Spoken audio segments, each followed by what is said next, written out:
भारत माता की, भारत माता की। मेरे प्यारे देशवासियों, मेरे परिवारजन, आज वो शुभ घड़ी है जब हम देश के लिए मर मिटने वाले, देश की आजादी के लिए अपना जीवन समर्पित करने वाले, आजीवन संघर्ष करने वाले, फांसी के तख्त पर चढ़कर के भारत मां की जय के नारे लगाने वाले अनगिनत आजादी के दीवानों को नमन करने का ये पर्व है, उनका पुण्य स्मरण करने का पर्व है। आजादी के दीवानों ने आज हमें आजादी के इस पर्व में स्वतंत्रता की सांस लेने के लिए सौभाग्य दिया है। यह देश उनका ऋणी है। ऐसे हर महापुरुष के प्रति हम अपना श्रद्धा भाव व्यक्त करते हैं। मेरे प्यारे देशवासियों, आज जो महानुभाव राष्ट्र रक्षा के लिए और राष्ट्र निर्माण के लिए पूरी लगन से, पूरी प्रतिबद्धता के साथ देश की रक्षा भी कर रहे हैं, देश को नई ऊंचाई पर ले जाने का प्रयास भी कर रहे हैं। चाहे वो हमारा किसान हो, हमारा जवान हो, हमारे नौजवानों का हौसला हो, हमारी माताओं बहनों का योगदान हो, दलित हो, पीड़ित हो, शोषित हो, वंचित हो, अभावों के बीच भी स्वतंत्रता के प्रति उसकी निष्ठा, लोकतंत्र के प्रति उसकी श्रद्धा, ये पूरे विश्व के लिए एक प्रेरक घटना है। मैं आज ऐसे सभी को आदरपूर्वक नमन करता हूं। प्यारे देशवासियों, इस वर्ष और पिछले कुछ वर्षों से प्राकृतिक आपदा के कारण हम सबकी चिंता बढ़ती चली जा रही है। प्राकृतिक आपदा में अनेक लोगों ने अपने परिवारजन खोए हैं, संपत्ति खोई है, राष्ट्र ने भी पारावार नुकसान भोगा है। मैं आज उन सब के प्रति अपनी संवेदना व्यक्त करता हूं और मैं उन्हें विश्वास दिलाता हूं कि यह देश इस संकट की घड़ी में उन सब के साथ खड़ा है। मेरे प्यारे देशवासियों, हम जरा आजादी के पहले के वो दिन याद करें। सैकड़ों साल की गुलामी, हर कालखंड संघर्ष का रहा। युवा हो, बुजुर्ग हो, किसान हो, महिला हो, आदिवासी हो, उन्होंने गुलामी के खिलाफ जंग लड़ते रहे, अविरत जंग लड़ते रहे। इतिहास गवाह है कि 1857 के स्वतंत्रता संग्राम जिसको हम याद करते हैं, उसके पूर्व भी हमारे देश के कई आदिवासी क्षेत्र थे जहां आजादी का जंग लड़ा जाता था। साथियों, गुलामी का इतना लंबा कालखंड,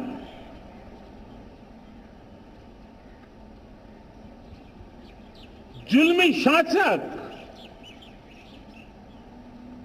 अपरंपार यातनाएं, सामान्य से सामान्य मानवीयों का विश्वास तोड़ने की हर तरकीब है। उसके बावजूद भी उस समय की जनसंख्या के हिसाब से करीब 40 करोड़ देशवासी आजादी के पूर्व 40 करोड़ देशवासियों ने वो जज्बा दिखाया, वो सामर्थ्य दिखाया, वो एक सपना लेकर के चले, एक संकल्प लेकर के चलते रहे, जूझते रहे।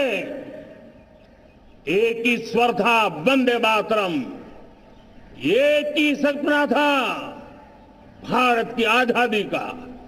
40 करोड़ देशवासियों ने, और हमें गर्व है कि हमारी रगों में उन्हीं का खून है। वो हमारे पूर्वज थे। सिर्फ 40 करोड़ लोगों ने दुनिया की महासत्ता को उखाड़ करके फेंक दिया था, गुलामी की जंजीरों को तोड़ दिया था। अगर हमारे पूर्वज, जिनका खून हमारी रगों में है, आज हम तो 140 करोड़ है। अगर 40 करोड़ गुलामी की बेड़ियों को तोड़ सकते हैं, अगर 40 करोड़ आजादी के सपने को पूर्ण कर सकते हैं, आजादी लेकर के रह सकते हैं, तो 140 करोड़ देश के मेरे नागरिक, 140 करोड़ मेरे परिवारजन अगर संकल्प लेकर के चल पड़ते हैं, एक दिशा निर्धारित करके चल पड़ते हैं, कदम से कदम मिलाकर, कंधे से कंधा मिलाकर अगर चल पड़ते हैं, तो चुनौतियां कितनी भी क्यों ना हो, अभाव की मात्रा कितनी ही तीव्र क्यों ना हो, संसाधनों के लिए जूझने की नौबत हो तो भी हर चुनौती को पार करते हुए हम समृद्ध भारत बना सकते हैं। हम 2047 विकसित भारत का लक्ष्य प्राप्त कर सकते हैं। अगर 40 करोड़ देशवासी अपने पुरुषार्थ से, अपने समर्पण से, अपने त्याग से, अपने बलिदान से आजादी दे सकते हैं, आजाद भारत बना सकते हैं, तो 140 करोड़ देशवासी उसी भाव से समृद्ध भारत भी बना सकते हैं। साथियों, वो एक समय था जब लोग देश के लिए मरने के लिए प्रतिबद्ध थे और आजादी मिली थी। आज ये समय है देश के लिए जीने की प्रतिबद्धता का। अगर देश के लिए मरने की प्रतिबद्धता आजादी दिला सकती है, तो देश के लिए जीने की प्रतिबद्धता समृद्ध भारत भी बना सकती है।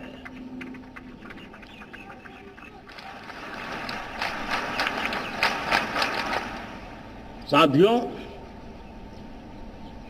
विकसित भारत 2047 ये सिर्फ भाषण के शब्द नहीं है।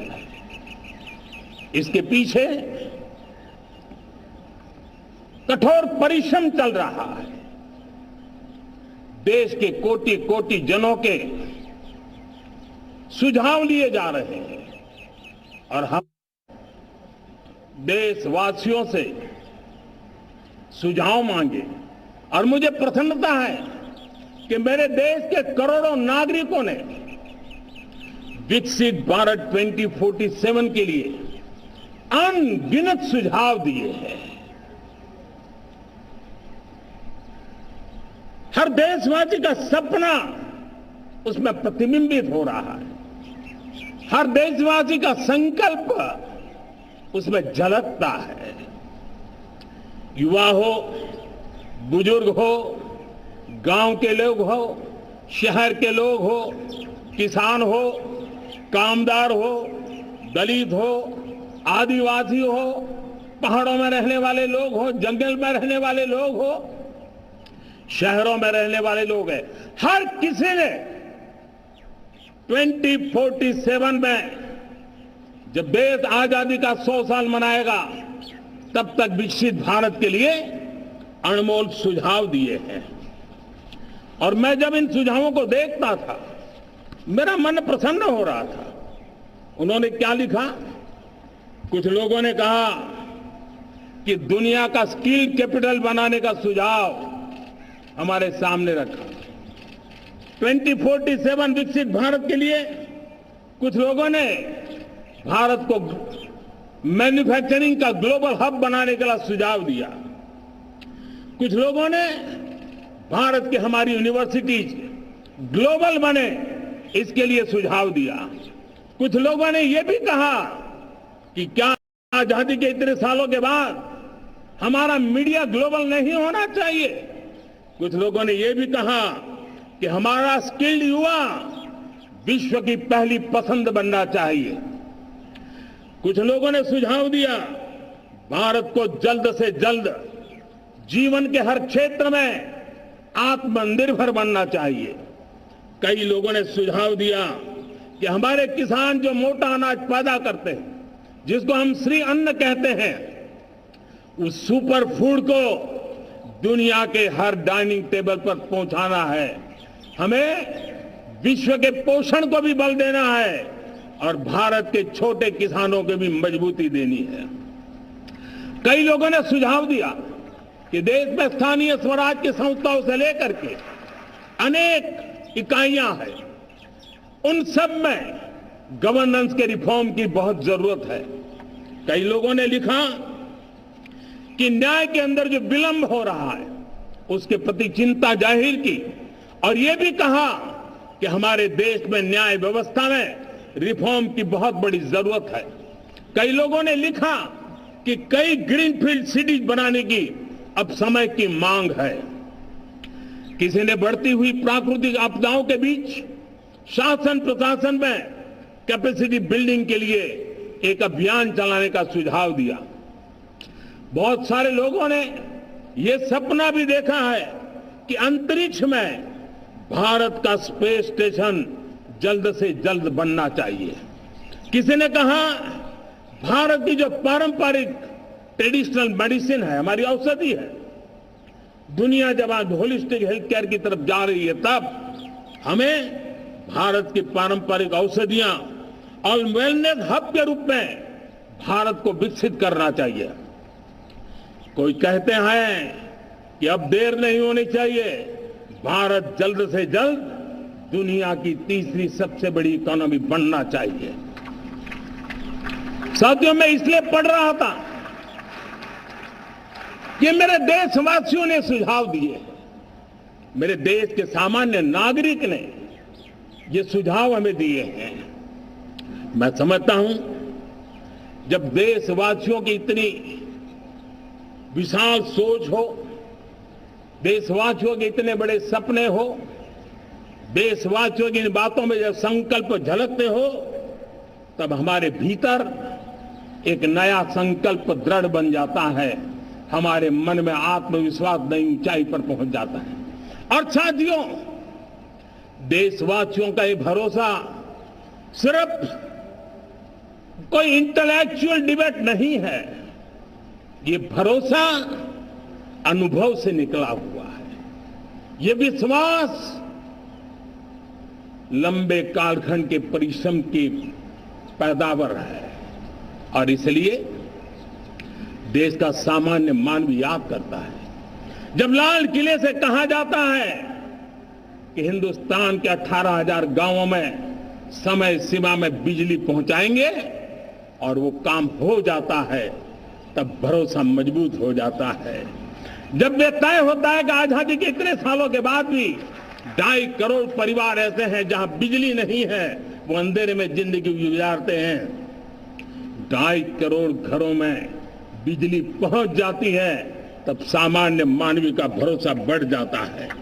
जब लाल किले से स्वच्छ भारत की बात कही जाए, तभी देश के अग्रिम हरोड़ पंक्ति में बैठे हुए लोग हो, गांव के लोग हो, गरीब बस्ती में रहने वाले लोग हो, छोटे छोटे बच्चे हो, हर परिवार के अंदर स्वच्छता का वातावरण बन जाए, स्वच्छता की चर्चा हो, स्वच्छता के संदर्भ में एक दूसरे को रोक टोकने का निरंतर प्रयास चलता रहे। मैं समझता हूं कि ये भारत के अंदर आई हुई नई चेतना का प्रतिबिंब है। जब देश के सामने लाल किले से कहा जाए कि आज हमारे परिवारों में 3 करोड़ परिवार ऐसे हैं जिनके घर में नल से जल मिलता है, आवश्यक है हमारे इन परिवारों को पीने का शुद्ध पानी पहुंचे। जल जीवन मिशन के तहत इतने कम समय में नए 12 करोड़ परिवारों को जल जीवन मिशन के तहत नल से जल पहुंच रहा है। आज 15 करोड़ परिवार इसके लाभार्थी बन चुके हैं। हमारे कौन लोग वंचित थे इन व्यवस्थाओं से, कौन पीछे रह गए थे? समाज के अग्रिम पंक्ति के लोग इसके लिए अभाव में नहीं जीते थे। मेरे दलित, मेरे पीड़ित, मेरे शोषित, मेरे आदिवासी भाई बहन, मेरे गरीब भाई बहन, मेरे झुग्गी झोपड़ी में जिंदगी गुजारने वाले लोग, वही तो इन चीजों के अभाव में जी रहे थे। हमने अनेक ऐसे प्राथमिक आवश्यकताओं की पूर्ति के लिए जो प्रयास किया और उसका परिणाम हमारे इन सारे समाज के बंधुओं को मिला है। हमने वोकल फॉर लोकल का मंत्र दिया। आज मुझे खुशी है कि वोकल फॉर लोकल ने अर्थतंत्र के लिए एक नया मंत्र बन गया है। हर डिस्ट्रिक्ट अपनी पैदावार के लिए गर्व करने लगा है। 1 डिस्ट्रिक्ट 1 प्रोडक्ट का माहौल बना है। अब 1 डिस्ट्रिक्ट 1 प्रोडक्ट को 1 डिस्ट्रिक्ट का 1 प्रोडक्ट एक्सपोर्ट कैसे हो, उस दिशा में हर जिले सोचने लगे हैं। रिन्यूएबल एनर्जी का संकल्प लिया था।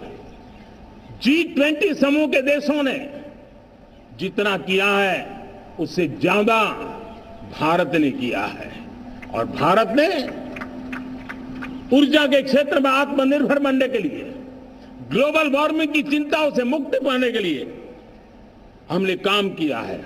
साथियों, देश गर्व करता है आज जब फिनटेक की सफलता को लेकर पूरा विश्व भारत से कुछ सीखना समझना चाहता है, तब हमारा गर्व और बढ़ जाता है।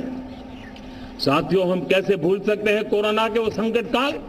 विश्व में सबसे तेज गति से करोड़ों लोगों को वैक्सीनेशन का काम हमारे इसी देशों में हुआ। यही देश हैं जो कभी आतताई आतंकवादी हमें आकर के मार के चले जाते थे।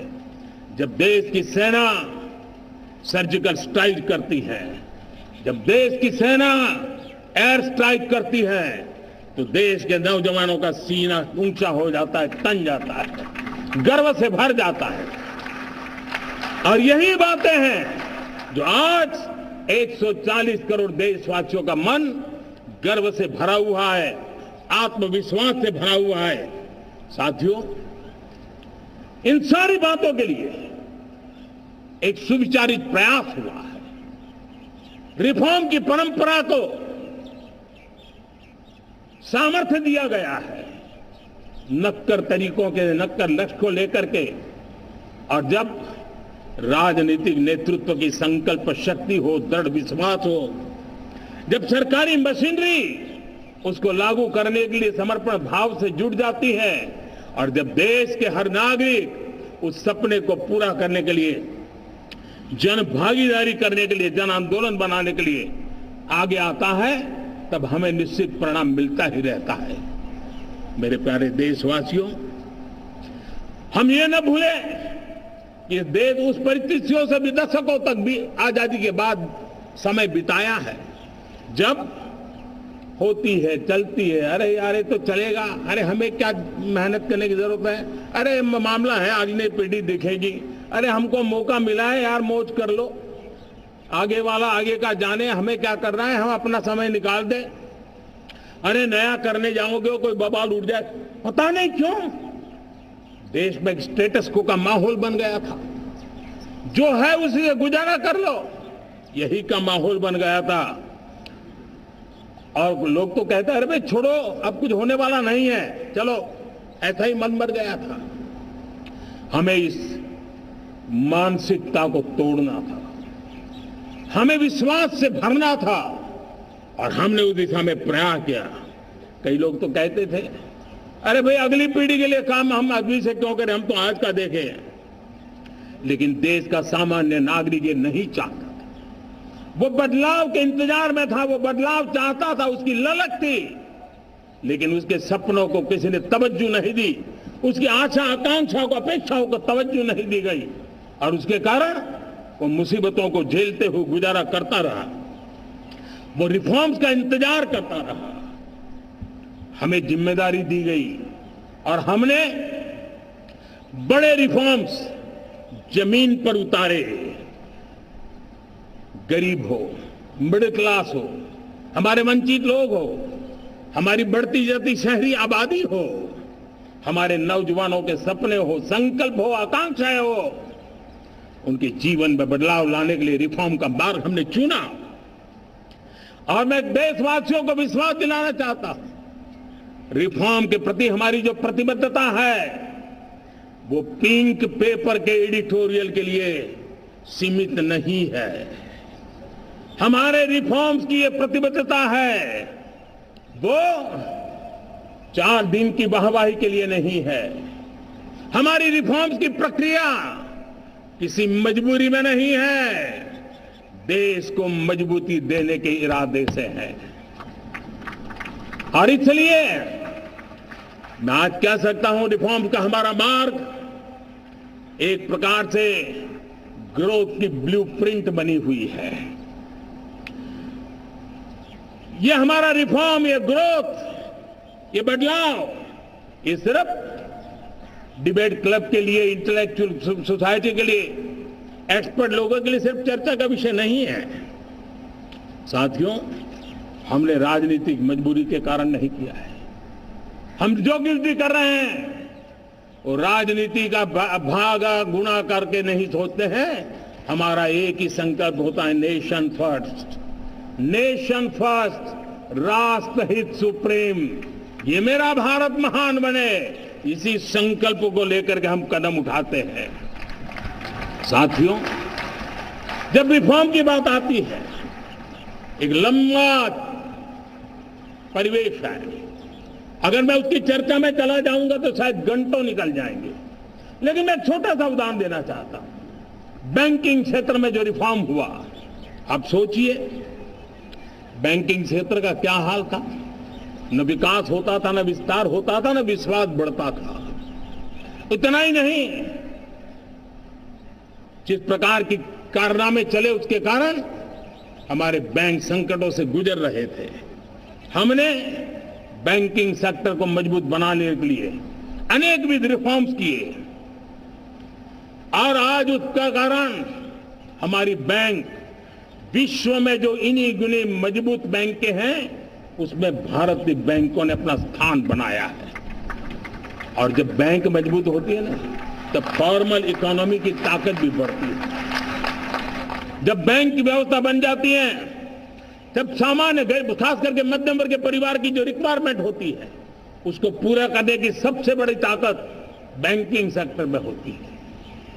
अगर उसको होम लोन चाहिए, उसको व्हीकल का लोन चाहिए, मेरे किसान को ट्रैक्टर के लिए लोन चाहिए, मेरे नौजवानों को स्टार्टअप के लिए लोन चाहिए, मेरे नौजवानों को कभी पढ़ने के लिए, एजुकेशन के लिए लोन चाहिए, किसी को विदेश जाने के लिए लोन चाहिए, ये सारी बातें उसे संभव होती है। मुझे तो खुशी है कि मेरे पशुपालक भी, मेरे मछली पालन करने वाले भाई बहन भी आज बैंकों से लाभ ले रहे हैं। मुझे खुशी है मेरे रेहड़ी पटरी वाले लाखों भाई बहन आज बैंक से साथ जुड़ करके अपनी नई ऊंचाइयों को प्राप्त कर रहे हैं और विकास की दिशा में वो भागीदार बन रहे हैं।